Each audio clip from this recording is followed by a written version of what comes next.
এই হচ্ছে আমাদের কলমির শাক।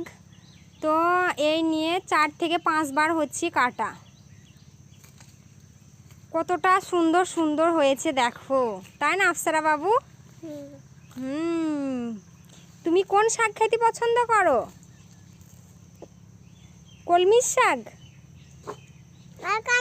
মনে হচ্ছে যে রান্না না করে কাঁচাই খেয়ে। বলো বাবু, কাঁচা খাবা?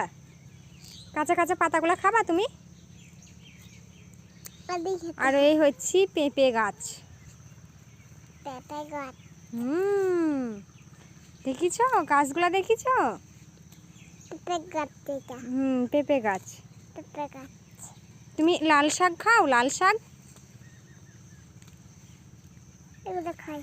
এগুলোও খাও? এই দেখো বেগুনের ফুল এসছে। বেগুন হবে, বলো। খাও তুমি? বেগুন খাও? সব খাও?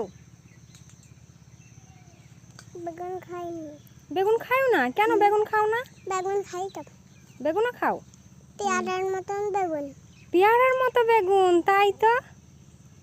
কেউ গাঁদা হয়েছে, যেগুলো গাঁদা হয়েছে সেইগুলো, যেগুলো লাগানো আছে সেইগুলো লাগানো আছে সেইগুলো ছেলেগুলোর মতন। পাপা খাবে, আমি খাবো, নানা ভাই খাবে, খাবো, মা খাবে, সবাই খাবে। তাহলে মেলা শাক লাগবে না লাগো বাবু? এই দেখো কলমির শাক, এতটা শাক হয়েছে। তো আমাদের এখানটাতে শুধু গোবরের সার দেওয়া আছে নিচেতে, তাছাড়া কোনো কিছুই দেওয়া নেই। তো দেখো কত সুন্দর শাকগুলো, আর কতটা দেখো। তো অনেক শাক কাটা হয়ে গেছে, আমাদের এতটা লাগবে না, তাই আর কি এই শাক কটা দিদিদেরকে দিয়ে আসবো।